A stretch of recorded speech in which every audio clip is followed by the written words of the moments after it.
speakers are muted and they can unmute themselves. Please enter your PIN followed by pound.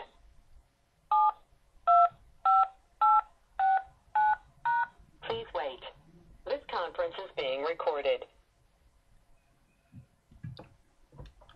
Alhamdulillah Rabbil Alameen. As-salatu was-salamu ala sayyidil mursalin wa ala alihi wa sahbihi ajma'in. Rabbi shrah li sadri wa yassir li uhlul uqdatan min lisani yafqahu qawli. Allahumma salli ala sayyidina Muhammad wa ala ali Muhammad kama sallaita ala Ibrahima wa ala ali Ibrahim innaka Hamidum Majid. Allahumma barik ala Muhammad wa ala ali Muhammad kama barakta ala Ibrahima wa ala ali Ibrahim innaka Hamidum Majid. আজকের এই phone কনফারেন্সের প্রিয় মা ও বোনেরা সবাইকে আসসালামু আলাইকুম ও রহমতুল্লাহি ওয়া বারাকাতুহু।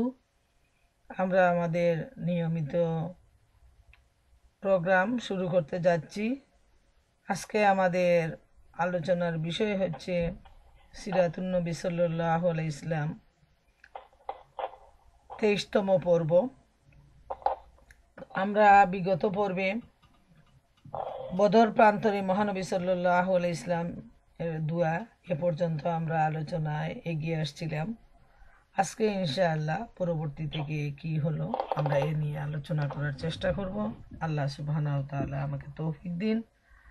এই সাথে আমার শ্রোতা মা ও বোনেরা সবাইকে মনোযোগ সহকারে শোনার, বুঝার এবং নিজেদের জীবনে মহানবী সাল্লাল্লাহু আলাইহি ইসলামকে অনুসরণ করার তৌফিক দান করুন। আমরা বলি আমিন, আল্লাহুম্মা আমিন।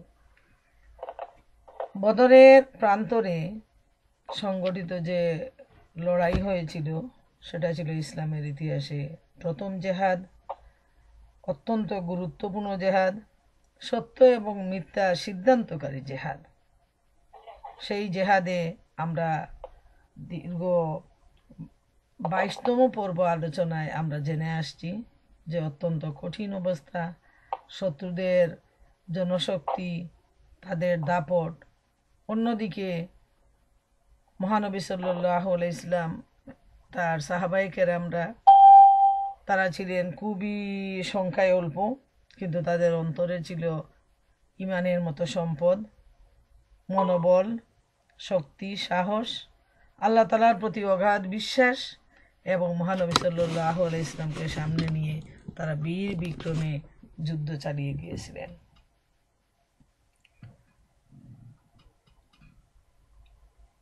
বাস্তব পক্ষে মুসলমানদের সংখ্যা যেহেতু অত্যন্ত অল্প ছিল, সেহেতু মানুষ হিসাবে স্বাভাবিকভাবেই একটা মনের ভিতরে একটা দুর্বলতা থাকা স্বাভাবিক যে এ অবস্থায় কতটুকু কি করা সম্ভব, যেহেতু অস্ত্র সাথে ছিল না এবং নতুন একটা এলাকা হিজরত করে সবাই মদিনায় আসছেন। আর এ লড়াইটি ছিল ভাই ভাইয়ের বিরুদ্ধে, বাবা ছেলের বিরুদ্ধে, আত্মীয় আত্মীয়র বিরুদ্ধে। এত কঠিনতম অবস্থা যেটা কল্পনা করাই কঠিন। শুধুমাত্র আল্লাহর সাহায্য, আল্লাহর উপর ভরসা ছাড়া এগিয়ে যাওয়ার রাস্তাটাই ছিল বিপদ সংকুল। এ অবস্থায় রাসূল করিম সাল্লাল্লাহু আলাইহি ইসলাম মহান আল্লাহ রব্বুল আলামিনের কাছে দোয়া চেয়ে যুদ্ধ শুরু করেন। অনেক দূরে এগিয়ে যায়। এরপর তিনি দেখেন যে জিবরাইল আমিন আসছেন। তিনি আবু বকর রাদিয়াল্লাহু আনহুকে ডেকে বলেন, আবু বকর খুশি হও, জিবরাইল এসেছেন, ধুলোবালির মধ্যে এসেছেন। ইবনে ইসহাকের বর্ণনায় রয়েছে নবী করিম সাল্লাল্লাহু আলাইহি সাল্লাম বলেন, আবু বকর খুশি হও, তোমাদের কাছে আল্লাহ সাহায্য এসে পৌঁছেছে। জিবরাইল ঘোড়ার লাগাম ধরে ঘোড়ার আগে আগে আসছেন, ধুলাবালি উঠছে। সুবহান আল্লাহ। কল্পনা করুন সেই যুদ্ধের ময়দানের অবস্থা। যারা বদর প্রান্তর দেখে আসছেন সেই এলাকার ছবিটা নিজের চোখের পর্দায় ভাসিয়ে তুলুন, যে চতুর্দিকে পাহাড় আর পাহাড়, মদিনা থেকে দূরে, মক্কা থেকে দূরে এমন একটা জায়গা, মক্কা মদিনার মধ্যবর্তী, মদিনার কাছাকাছি, মক্কা থেকে একটু দূরে এই জায়গাটা অবস্থিত। সেখানে আল্লাহর কিছু সংখ্যক বান্দা মহানবী সাল্লাল্লাহু আলাইহি সাল্লামকে সাথে নিয়ে যখন রণক্ষেত্রে আসেন, আল্লাহ রসুল সাল্লাল্লাহু আলাইহি সাল্লাম সেজদায় পড়ে দোয়া করেন। আল্লাহ কাছে তার প্রিয় বান্দার দোয়া গৃহীত হয়, আরশ মহল্লায় দোয়াটা পৌঁছে যায়। আল্লাহ রব্বুল আলামিন জিব্রাইল আমিনকে সেই ময়দানে পাঠিয়ে দেন এবং তিনি যুদ্ধের সাজে ঘোড়া দৌড়ায়, ধুলাবালি উড়ায় তিনি বদর প্রান্তরে আসেন। নবী করিম সাল্লাল্লাহু আলাইহি সাল্লাম কামরার বাইরে এলেন। তিনি বর্ম পরিহিত ছিলেন। তিনি উদ্দীপনাময় ভঙ্গিতে সামনে অগ্রসর হতে হতে বলছিলেন। সূরা আল কামারের ৪৫ নম্বর আয়াতে আল্লাহ তাআলা ইরশাদ করেন যে বাণীটা নবী করিম সাল্লাল্লাহু আলাইহি সাল্লাম বলছিলেন, এই দল তো শীঘ্রই পরাজিত হবে এবং পৃষ্ঠ প্রদর্শন করবে। আল্লাহ রাব্বুল আলামিন তাকে এই সুসংবাদ জানিয়ে দেন। নবী সাল্লাল্লাহু আলাইহি সাল্লাম এরপর এক মুঠো ধুলি কাফেরদের প্রতি নিক্ষেপের সময় বললেন, শাহাতিল উজুহ, অর্থাৎ ওদের চেহারা আচ্ছন্ন হোক। একথা বলেই ধুলো কাফেরদের প্রতি নিক্ষেপ করলেন। এই নিক্ষিপ্ত ধুলি প্রত্যেক কাফেরের চোখ, মুখ, নাক ও গলায় প্রবেশ করলো, একজনও বাদ গেল না। এ সম্পর্কে আল্লাহ তাআলা ইরশাদ করেন সূরা আনফাল আয়াত নম্বর 17, ওমা রামাইতা ইজ রামাইতা, যে তোমরা তখন তুমি নিক্ষেপ করনি, বরং আল্লাহ তাআলাই নিক্ষেপ করেছেন। ওমা রামাইতা ইজ রামাইতা ওয়ালাকিন্নাল্লাহ রামা, যে এক মুঠো ধুলি উঠায় যখন তিনি শাহাতিল উজুহ বললেন, এর অর্থ হলো ওদের চেহারা আচ্ছন্ন হোক। কাফেরদের উদ্দেশ্যে এই কথা বলে যখন তিনি ধুলোতে ফু দিয়ে উড়াইয়া দিলেন, আল্লাহ তাআলার হুকুমে এই ধুলোটা যতগুলা কাফের ছিল সবার চোখে মুখে নাকে ঢুকে গেল। আর এ সম্পর্কে আল্লাহ তাআলা বলেও দিলেন, যেটা তুমি নিক্ষেপ করনি আল্লাহই তা নিক্ষেপ করেছেন। এরপর রাসূল করিম সাল্লাল্লাহু আলাইহি সাল্লাম হামলার নির্দেশ দিলেন। কাফেররা যখন হামলা চালালো এর জবাব দেওয়ার জন্য হামলার নির্দেশ দিলেন এবং সাহাবায়ে কেরামদেরকে বললেন, তোমরা এগিয়ে যাও। সেই সত্তার শপথ যার হাতে মুহাম্মদের প্রাণ, এবং ওদের সঙ্গে তোমাদের যে কেউ দৃঢ়তার সাথে পুণ্যের কাজ মনে করে অগ্রগামী হয়ে পিছনে সরে না এসে যুদ্ধ করবে এবং মারা যাবে, আল্লাহ তাআলা তাকে অবশ্যই জান্নাত দান করবেন। সুবহান আল্লাহ।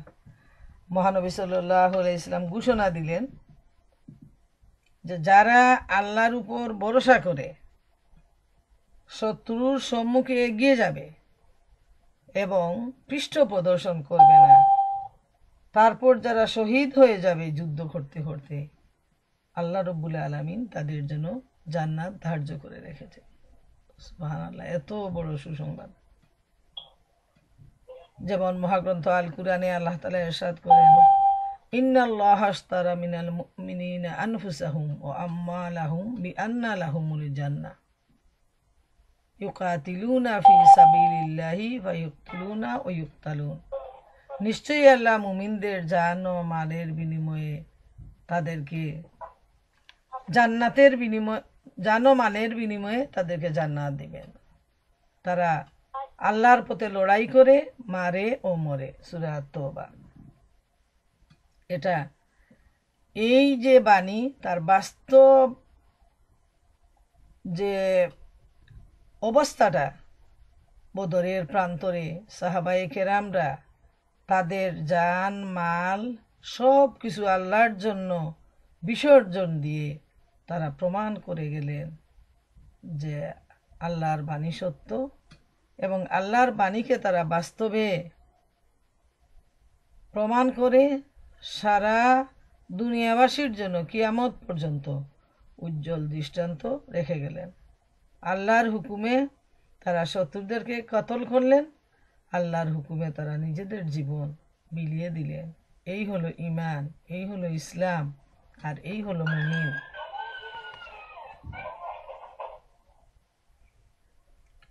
কাফেরদের বিরুদ্ধে যুদ্ধে উদ্বুদ্ধ করে নবী করিম সাল্লাল্লাহু আলাইহি সাল্লাম আরো বলেন, সেই জান্নাতের প্রতি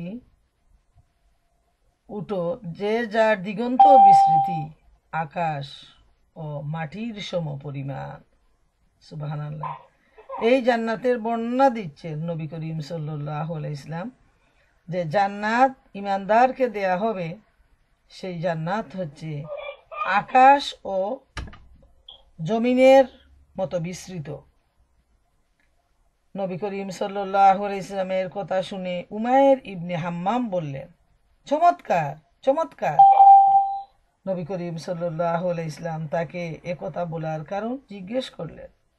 তিনি বললেন, হে আল্লাহ রসুল সাল্লাল্লাহু আলাইহি সাল্লাম, অন্য কোনো কারণে নয়, আমি আশা করেছিলাম আমিও সেই জান্নাতের অধিবাসীদের মধ্যে যদি হতে পারতাম। নবী সাল্লাল্লাহু আলাইহি সাল্লাম বললেন, সেই জান্নাতীদের মধ্যে তুমিও রয়েছ। এরপর উমাইর ইবনে হাম্মাম কয়েকটি খেজুর বের করে খেতে লাগলেন। হঠাৎ উচ্ছ্বসিত কণ্ঠে বলে উঠলেন, এই খেজুরগুলো খেতে অনেক সময়ের প্রয়োজন, জীবনকে এত দীর্ঘায়িত করব কেন? একথা বলে তিনি খেজুর ছুঁড়ে ফেলে শত্রুদের সাথে লড়াই করতে করতে শহীদ হয়ে গেলেন। প্রিয় মা বোনেরা আমার, ইমানের জজবা যাদের অন্তরে স্থান করে নেয়, জীবনের জন্য তাদের কোনো পরোয়া থাকে না। স্ত্রী, ছেলে মেয়ে, আত্মীয় স্বজন, বাড়িঘর, সম্পদ সব কিছুকে তারা নগণ্য মনে করে, এবং আল্লাহর জন্য জীবন দিতে তাদের মনে এত উৎসাহ উদ্দীপনা সৃষ্টি হয়, মৃত্যুকে আলিঙ্গন করে সামনে জেনে তারা দ্রুত গতিতে সেদিকে এগিয়ে চলে। তার বাস্তব প্রমাণ হলেন উমায়ের ইবনে হাম্মাম। তিনি যখন নবী করিম সাল্লাল্লাহু আলাইহি সাল্লামের কাছ থেকে জান্নাতের সুসংবাদ বাণী শুনলেন, যে যারা আল্লাহর জন্য জীবন বিলিয়ে দেয়, আল্লাহ রাব্বুল আলামিন তাকে আকাশ ও মাটির সম পরিমাণ জান্নাত দান করবেন, এই ঘোষণা শোনার সাথে সাথে হাতের যে খেজুরগুলো ছিল সেটাকে তিনি ফেলে দিলেন। তিনি বললেন, আমার যে এই খেজুরটা খেতে যে সময়ের প্রয়োজন, সেই সময় তো বিলম্ব হয়ে যাবে আমার জান্নাতে পৌঁছাতে। অতএব জীবনটাকে আমি আর দীর্ঘায়িত করতে চাই না, বরং জান্নাতে যেতে যত তাড়াতাড়ি প্রয়োজন তত দ্রুত অগ্রসর হয়ে সেদিকে যাওয়া প্রয়োজন। আর সেই প্রয়োজনের দাবি রেখেই হাতের খেজুরগুলো না খেয়ে ফেলে দিলেন, এবং এমনভাবে ময়দানে শত্রু মোকাবিলা করলেন যে শত্রুদেরকে নিপাত করে নিজের জীবন বিসর্জন দিয়ে শহীদ হয়ে আল্লাহ সুবহানাহু ওয়া তাআলা নিকটবর্তী হয়ে গেলেন, জান্নাতে চলে গেলেন। রাসূলুল্লাহ সাল্লাল্লাহু আলাইহি সাল্লাম যখন জবাবি হামলার নির্দেশ দেন, তখন শত্রুদের হামলার তীব্রতা কমে আসে, তাদের উৎসাহ উদ্দীপনাতে ভাটা পড়ে। এটা মুসলমানদের অবস্থান দৃঢ় করার ক্ষেত্রে খুব সহায়ক প্রমাণিত হয়। কেননা সাহাবায়ে কেরাম যখন জবাবি হামলার আদেশ লাভ করেন, তাদের জোশ তখন তুঙ্গে, তারা প্রচণ্ড বেগে হামলা করেন।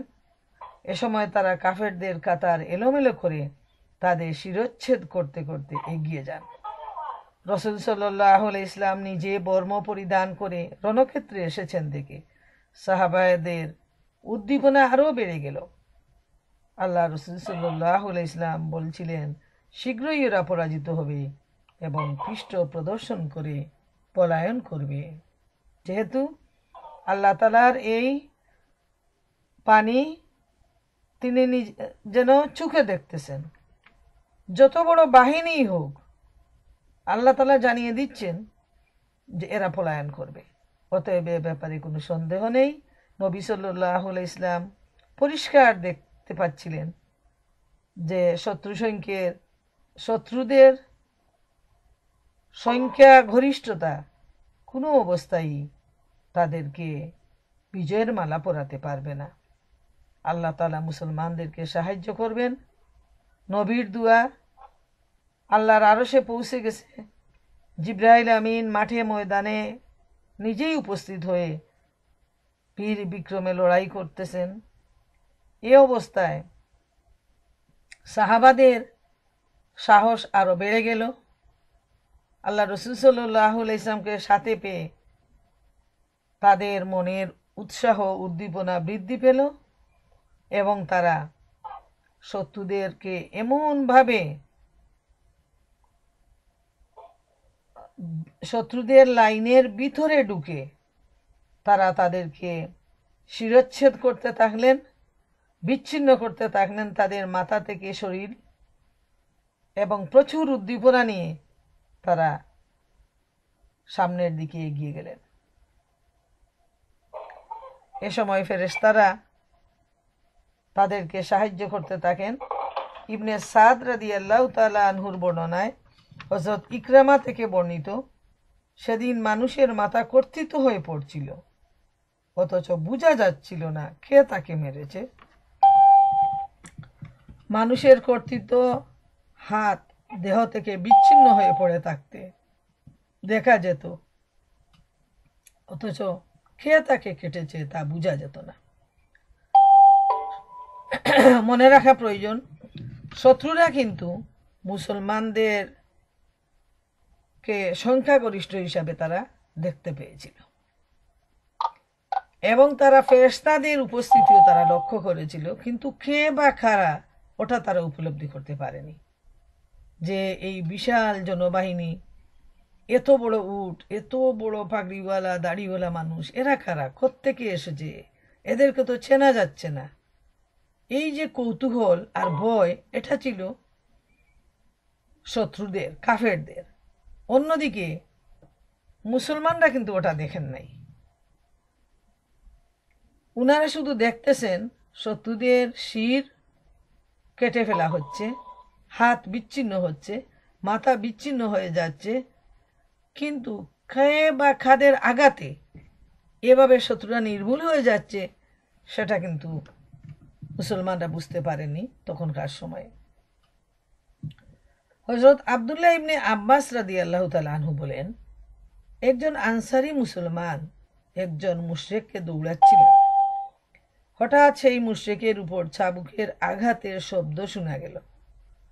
কে যেন বলছিল, যাও সামনে এগো। সাহাবী লক্ষ্য করলেন পত্তলিক চিৎকার হয়ে পড়ে গেছে, তার নাকে মুখে আঘাতের চিহ্ন, চেহারা রক্তাক্ত। দেখে স্পষ্ট বোঝা যাচ্ছিল তাকে চাবুক দিয়ে আঘাত করা হয়েছে, অথচ কে তাকে আঘাত করলো সেটা তো দেখা যাচ্ছিল না। সেই আনসারী সাহাবী রাসূলুল্লাহ সাল্লাল্লাহু আলাইহি ওয়াসাল্লামের কাছে এ ঘটনা বর্ণনা করলেন। নবী সাল্লাল্লাহু আলাইহি ওয়াসাল্লাম বললেন, তুমি সত্য বলেছ, এটা ছিল তৃতীয় আসমানের সাহায্য। সুবহানাল্লাহ। আল্লাহ তাআলা আসমান থেকে বাহিনী পাঠিয়ে যারা সত্য প্রতিষ্ঠার জন্য ঈমানকে পুঁজি করে আল্লাহর উপর ভরসা করে নবী সাল্লাল্লাহু আলাইহি ওয়াসাল্লামকে সাথে নিয়ে জীবনকে বিলিয়ে দিতে চাচ্ছে, তাদের সহযোগিতার জন্য আল্লাহ তাআলা তৃতীয় আসমান থেকে সাহায্য পাঠিয়েছেন। সুবহানাল্লাহু তাআলা। আবু দাউদ মাজানি বলেন, আমি একজন মুশরিককে মারার জন্য দৌড়াচ্ছিলাম। উনাদের নিজেদের মুখের বর্ণনা হলো এটা।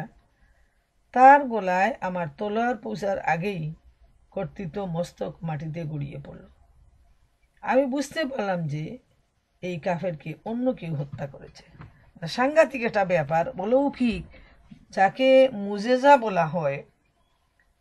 উনাদের নিজেদের বর্ণনা, যুদ্ধের পর উনারা যখন উনাদের বাস্তব অবস্থাটা একজন আরেকজনের কাছে বর্ণনা করতেছেন, তখন এইটাই উনারা চিন্তা করতেছেন যে সেই সাহাবী বলতেছেন যে আমি তো মারার জন্য অগ্রসর হলাম, কিন্তু এই মুহূর্তে তার মাথা কেটে দ্বিখণ্ডিত হয়ে গেল।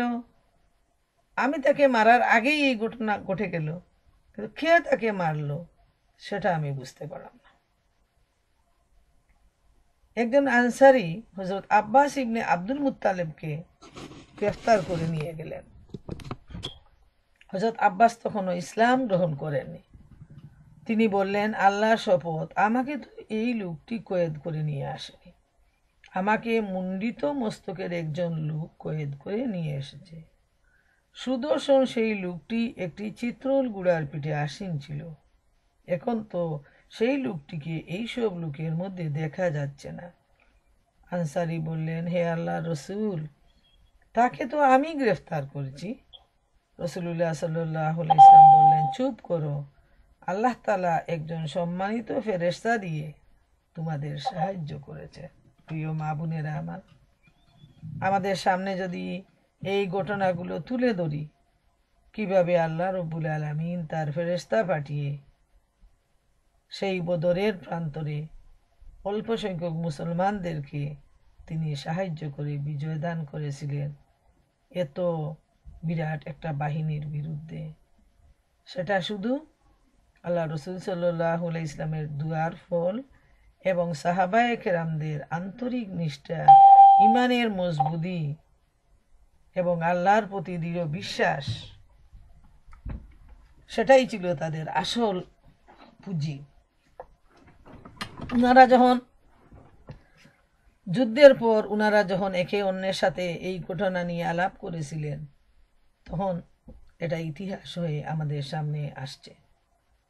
ইবনে আব্বাস তখন ইবনে আব্দুল মুত্তালিব, আব্বাস ইবনে আব্দুল মুত্তালিব অর্থাৎ রসুল করিম সাল্লাল্লাহু আলাইহি ইসলামের চাচা, বদর যুদ্ধের সময় ইসলাম গ্রহণ করেননি।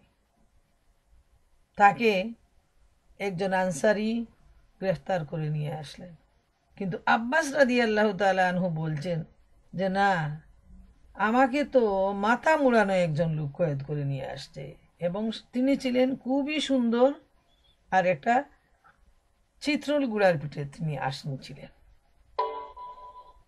সুবহান আল্লাহ, এই হলো আল্লাহর মুজেজা। আল্লাহ যারা আল্লাহর পথে নিজেদেরকে সঁপে দেয়, আল্লাহ তাদের সাহায্যকারী, এ ব্যাপারে কোনো সন্দেহ নেই।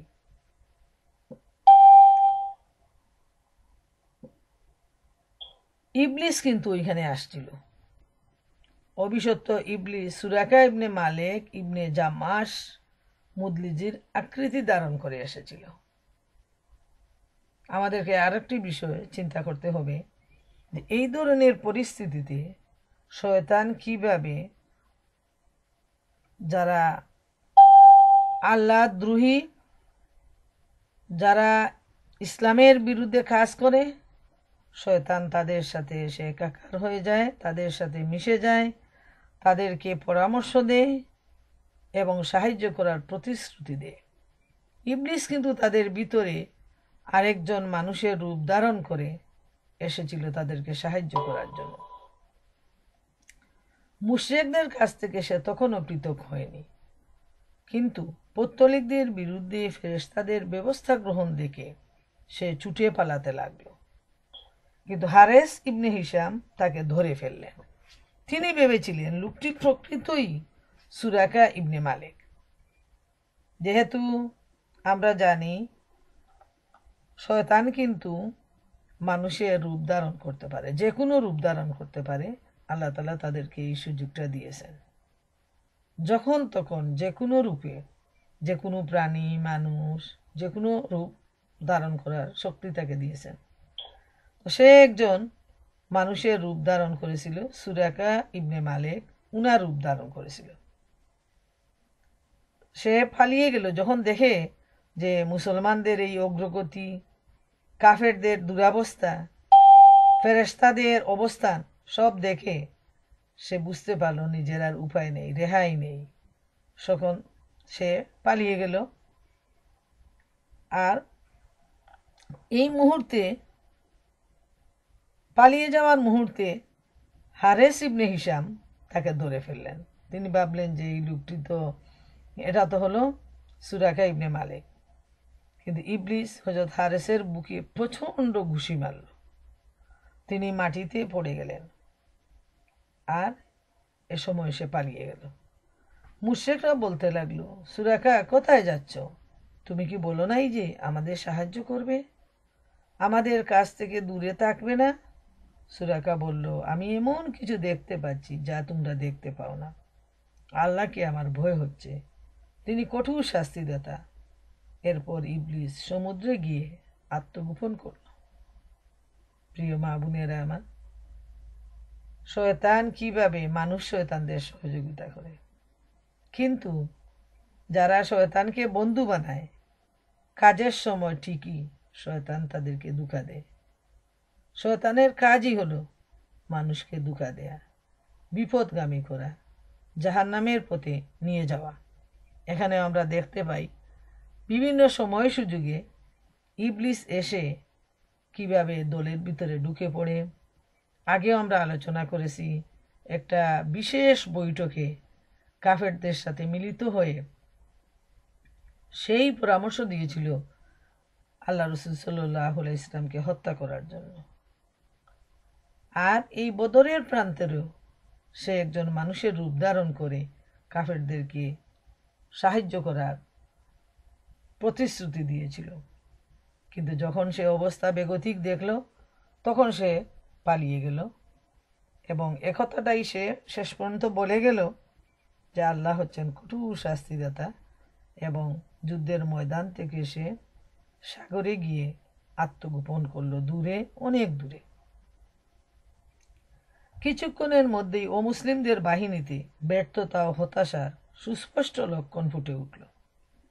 মুসলমানদের প্রবল আক্রমণের মুখে তারা ছত্রভঙ্গ হয়ে পড়ল। যুদ্ধের পরিণাম হয়ে উঠল সুস্পষ্ট। কাফের কুরাইশরা পশ্চাদাপসরণ করতে লাগলো। তাদের মনে হতাশা ছেয়ে গেল। মুসলমানরা কাউকে হত্যা করেছিলেন, কাউকে জখম করেছিলেন, কাউকে ধরে নিয়ে আসছিলেন। ফলে কাফেররা সুস্পষ্ট পরাজয় বরণ করল। তাদের নেতা আবু জেহেল কুরাইশ কাফেরদের ছত্রভঙ্গ হতে দেখে সেই সয়লাভ প্রতিরোধের চেষ্টা করল।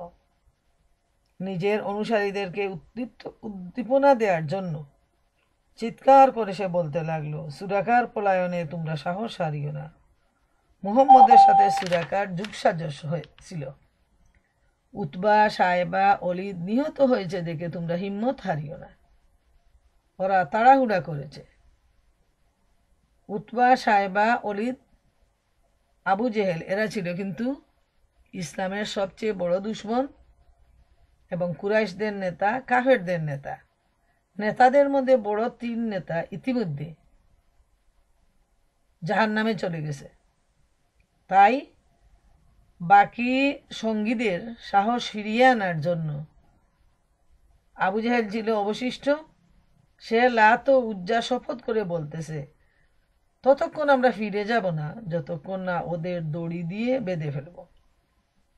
দেখো, তোমরা ওদের হত্যা করবে না, বরং পাকড়াও করো, পরে আমরা ওদের অশুভ তৎপরতার মজা টের পাইয়ে দিব। আবু জেহেলের উদ্দেশ্য ছিল সে যেন ইসলামের যারা মুজাহিদ তাদেরকে হত্যা না করে তাদেরকে দড়িতে বেঁধে নিয়ে গিয়ে নানাভাবে নির্যাতন করে তাদেরকে হত্যা করবে। এটা ছিল তাদের উদ্দেশ্য,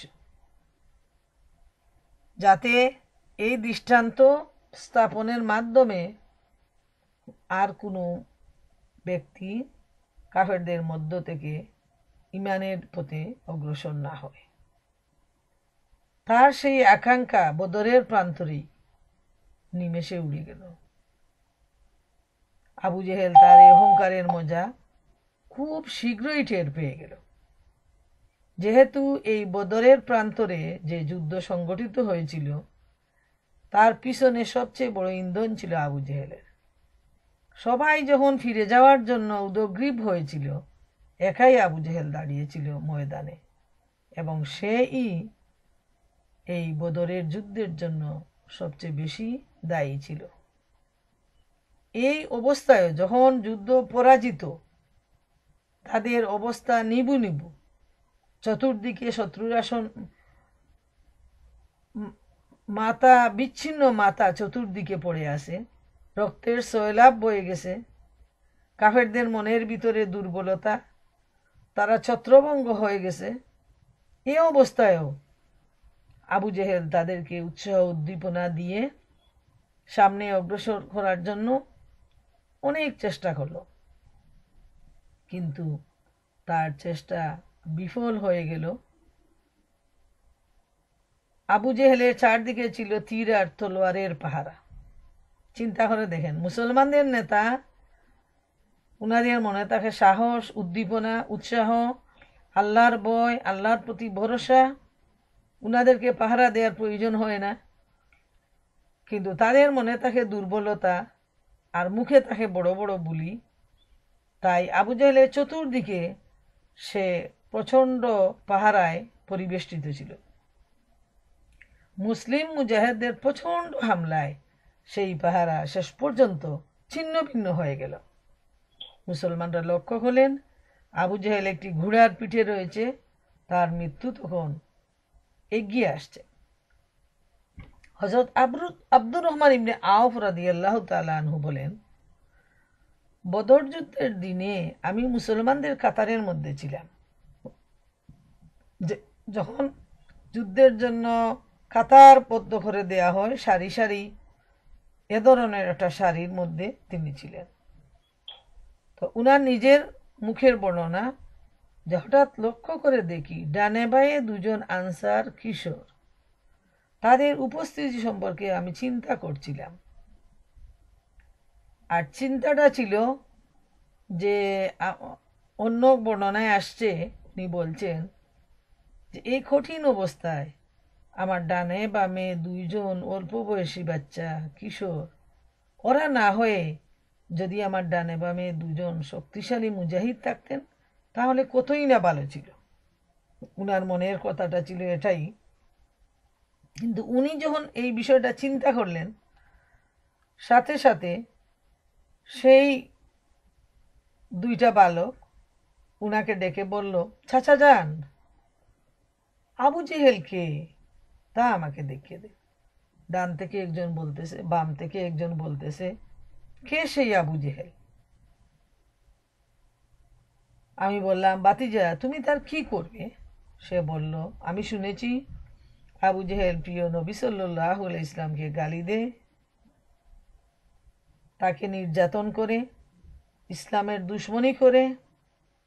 সেই সত্তার শপথ যার হাতে আমার প্রাণ রয়েছে, যদি আমরা আবু জেহেলকে দেখতে পাই তবে ততক্ষণ পর্যন্ত তার কাছ থেকে আলাদা হব না যতক্ষণ পর্যন্ত তার এবং আমাদের মৃত্যু যার আগে লেখা রয়েছে তার মৃত্যু না হয়। সুবহানাল্লাহ। ছোট দুইটা কিশোর বালক, যাদের নাম হলো মুয়াজ ও মাজ, এই দুইজন নবী করিম সাল্লাল্লাহু আলাইহি ইসলামকে অনুরোধ করে, অনুনয় বিনয় করে তারা পারমিশন পেয়েছিলেন।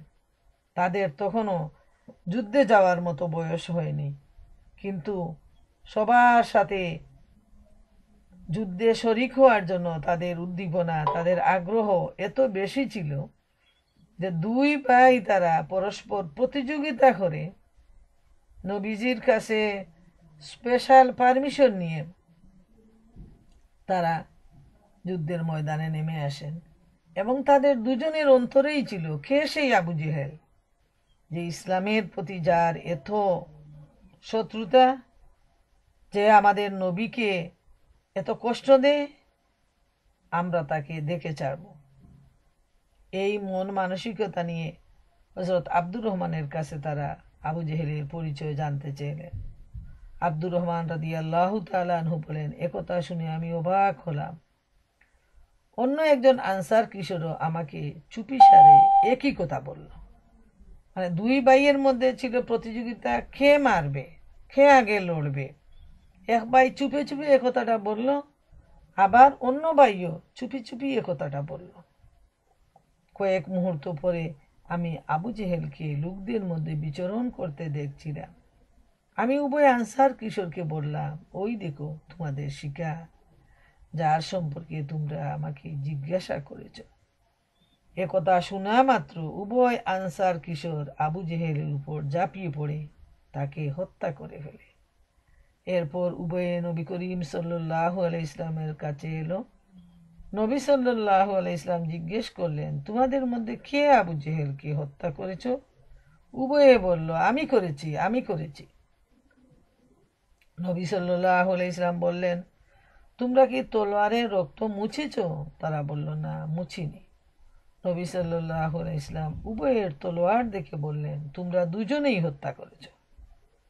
নবী সাল্লাল্লাহু আলাইহি ইসলাম অবশ্য আবু জেহেলের পরিত্যক্ত জিনিসপত্র মাজ ইবনে আমর ইবনে জামুহকে প্রদান করলেন। উভয় কিশোরের নাম ছিল মুয়াজ ইবনে আমর জামুহ, মাউজ ইবনে আফরা। ইবনে ইসহাক বর্ণনা করেছেন, মাজ ইবনে জামুহ বলেছেন, আবু জেহেল কাফেরদের তীর তলোয়ারের দুর্বিদ্ধ পাহারার ভিতর ছিল। কাফেররা বলছিল, আবু জেহেলের কাছে কেউ যেন পৌঁছাতে না পারে। মাজ ইবনে আমর বলেন, একথা শুনে আবু জেহেলকে চিনে রাখলাম, তার কাছাকাছি থাকতে লাগলাম। সুযোগ পাওয়া মাত্র আমি তার উপর হামলা করলাম। তাকে এমন আঘাত করলাম, তার পা হাঁটুর নিচে দিয়ে কেটে বিচ্ছিন্ন হয়ে গেল। ঝরে পড়া খেজুরের মতো তার পা উড়ে গেল। এদিকে আবু জেহেলকে আমি আঘাত করলাম, আর ওদিকে তার পুত্র একরামা আমার কাঁধ বরাবর তরবারি দিয়ে আঘাত করল। এতে লড়াই করতে অসুবিধা হচ্ছিল। চিন্তা করে দেখেন যে এই কিশোর যখন আবু জেহেলকে আঘাত করলো, আবু জেহেলের পা কেটে গেল। অন্যদিকে আবু জেহেলের ছেলে ইকরামা, তখনও তিনি মুসলমান হননি, তিনি কাঁধ লক্ষ্য করে এই কিশোরের হাতে আঘাত করলেন তরবারি দিয়ে, এবং হাতটা কেটে গেল। তখন তিনি বলছেন যে এই কাটা হাত পিছনে রেখে অপর হাতে তরবারি চালাচ্ছিলাম, এতে অসুবিধা হচ্ছিল, যেহেতু একটা হাত লটকে আছে কেটে। আমি তখন হাতের কর্তৃত অংশ পায়ের নিচে রেখে এক ঝটকায় হাত থেকে পৃথক করে ফেললাম। হায় রে, আল্লাহর প্রতি মহব্বত আর ভালোবাসা কি পরিমাণ হলে একজন মানুষ যুদ্ধের ময়দানে কাটা হাত নিয়ে যুদ্ধ করতে অসুবিধা হয়, সেই লটকানো হাতের প্রতি তার কোনো মহব্বত ছিল না। মহব্বত ছিল আল্লাহর সন্তুষ্টি, আর শত্রুতা ছিল কাফেরের প্রতি। এবং সেই কাফেরকে শেষ করে দেওয়ার জন্য যে হাতখানি তাকে অসুবিধা দিচ্ছিল, সেই হাতখানি পায়ের নিচে রেখে টান দিয়ে তিনি ফেলে দিলেন নিজের একটা হাত। এ অবস্থায় তার কি পরিমাণ ব্যথা বেদনা, রক্তঝরা, এর প্রতি তার কোনো হুঁশ জ্ঞানই ছিল না। এরপর আবু জেহেলের কাছে মাউজ ইবনে আফরা পৌঁছালেন। তিনি ছিলেন আহত। তিনি আবু জেহেলের উপর এমন আঘাত করলেন, আল্লাহ তাআলা ও তার রাসূল সাল্লাল্লাহু আলাইহি ইসলামের এ দুশমন সেখানেই ঢলে পড়ল। আবু জেহেলের শেষ নিঃশ্বাস তখনও বের হয়নি, শ্বাস প্রশ্বাস চলাচল করছিল। এরপর হযরত মাউজ ইবনে আফরা লড়াই করতে করতে শহীদ হয়ে গেলেন। মাউজ এ অবস্থায় শহীদ হলেন। যুদ্ধ শেষ হওয়ার পর রাসূল সাল্লাল্লাহু আলাইহি ইসলাম বললেন, আবু জেহেলের পরিণাম কে দেখবে? দেখে আসো। সাহাবারা তখন আবু জেহেলের সন্ধান করতে লাগলেন। হযরত আব্দুল্লাহ ইবনে মাসউদ রাদিয়াল্লাহু তাআলা আনহু আবু জেহেলকে এমতো অবস্থায় পেলেন যে তার নিঃশ্বাস তখনও চলছিল। তিনি আবু জেহেলের ধরে পা রেখে মাথা কাটার জন্য দাড়ি ধরে বললেন, ওরে আল্লাহর দুশমন, শেষ পর্যন্ত আল্লাহ তাআলা তোকে অপমান অসম্মান করলেন তো? আবু জেহেল বলল, কিভাবে আমাকে অসম্মান করলেন?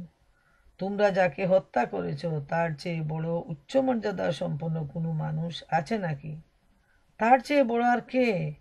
আহা, আমাকে যদি কিশোর ছাড়া অন্য কেউ হত্যা করত, এই অবস্থায়, মরণাপন্ন অবস্থায়, তার সেই অহংবোধ, তার সেই যে অহংকারের তেজ এতটা ছিল, সে মনে মনে আফসোস করতেছে যে এই কিশোর বালকটা হত্যা না করে যদি বীর একজন তাকে হত্যা করত, তাহলে এটা ছিল তার জন্য একটা অহংকারের মরণ।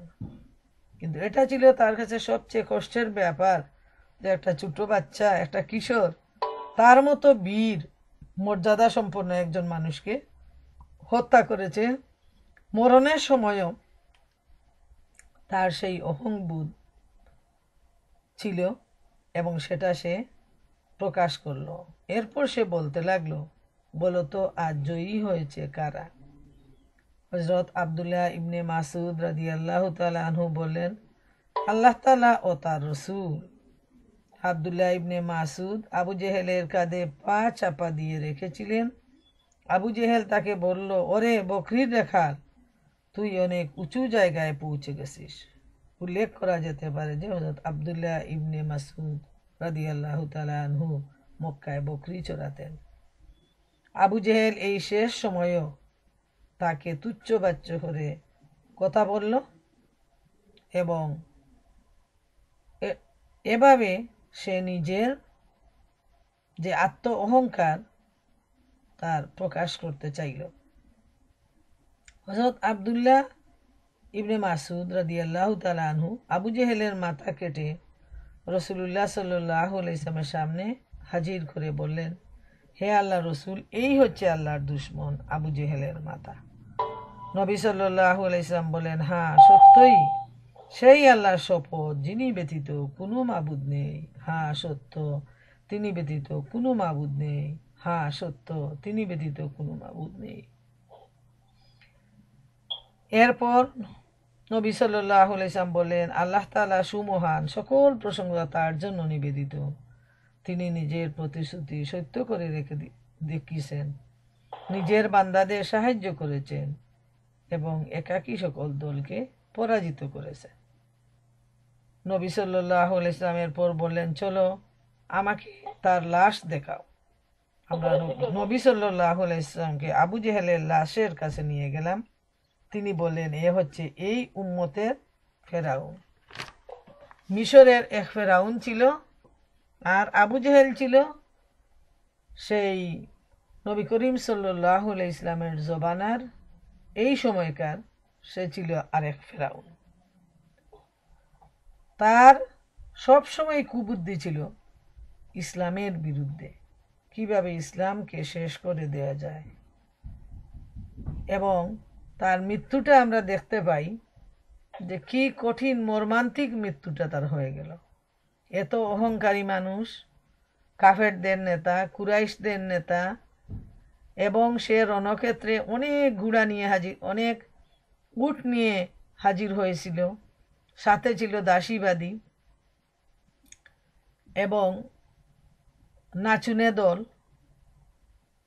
যখন সবাই তার দলবল ফিরে যাওয়ার জন্য একতাবদ্ধ হলো, সে তখন বলল যে কোনো অবস্থায় ময়দান ছেড়ে যাব না। নাচুনিরা নাচবে, গায়িকারা গাইবে, উট জবাই হবে, আমরা বাদ্য বাজাবো, এখানে আমরা আনন্দ করব এবং মুহাম্মদ আর তার দলবলকে আমরা নিঃশেষ করে যাব। আল্লাহ তাআলা তার এই অহংকারের উত্তর দিলেন এমনভাবে যে তাদের যে বড় বড় নেতাগুলো ছিল, অনেক নেতা এই যুদ্ধে মারা গেল, জাহান্নামে চলে গেল। অল্প সংখ্যক সাহাবীদেরকে আল্লাহ সুবহানাহু ওয়া তাআলা তার কুদরতে, তার দয়ায় তিনি সাহায্য করে তাদেরকে বিজয়ের দিকে নিয়ে গেলেন। সুবহান আল্লাহ। আল্লাহ তাআলার প্রতি অগাধ বিশ্বাস মানুষকে অনেক দূর এগিয়ে নিয়ে যায়, এটাই হলো তার বাস্তব প্রমাণ। আজকের যুগেও যদি আমরা আল্লাহ রব্বুল আলামিনের সাহায্যের জন্য সেই সুদৃঢ় ঈমান আর মনোবল নিয়ে দিনের পথে কাজ করে আমরা সামনে এগিয়ে যাই, ইনশাআল্লাহ আল্লাহ রব্বুল আলামিন অবশ্যই আমাদেরকে সাহায্য করবেন। কিন্তু সেই আসমানি সাহায্য পাওয়ার জন্য সেই ধরনের মজবুত ঈমানের প্রয়োজন।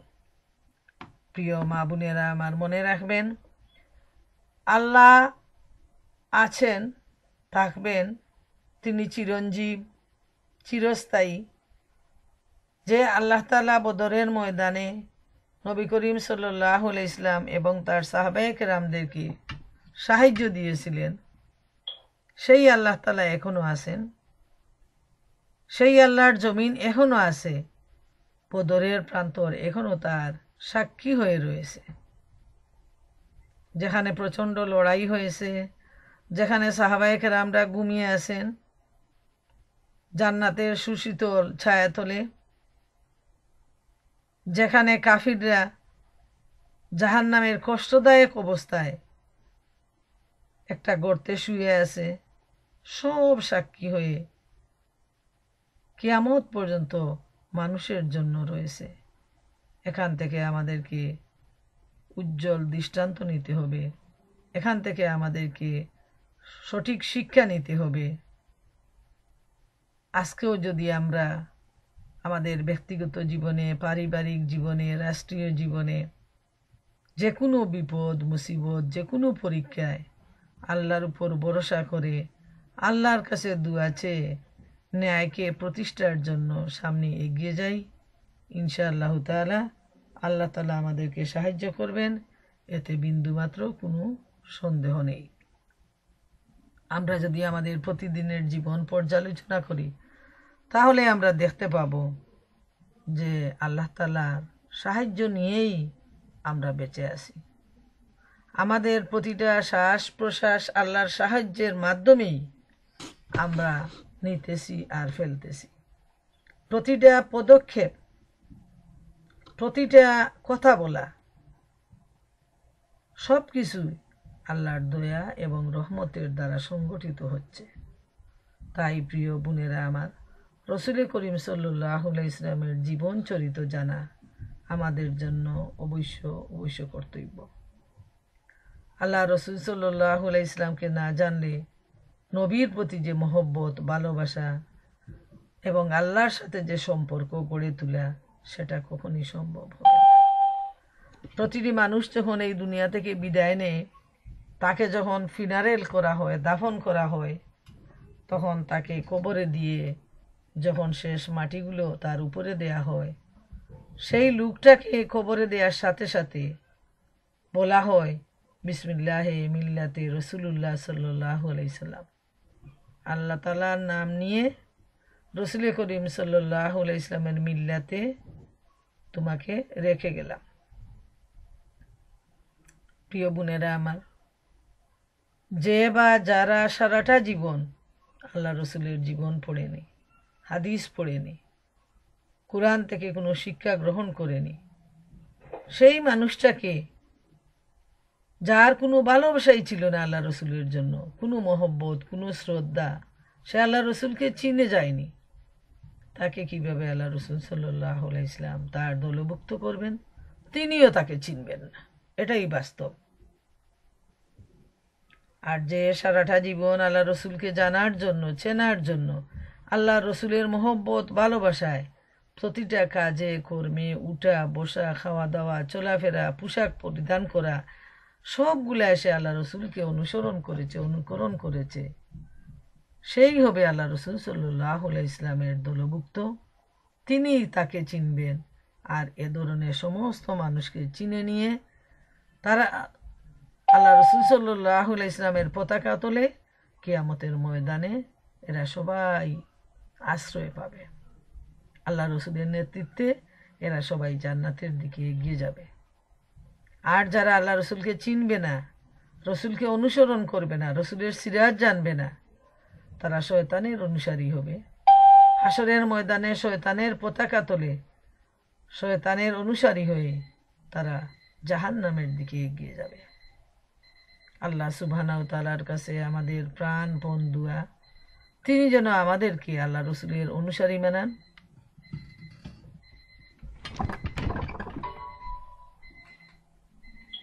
তিনি যেন আমাদের সবাইকে রসুল করিম সাল্লাল্লাহু আলাইহি ইসলামের উম্মতের দলভুক্ত করেন।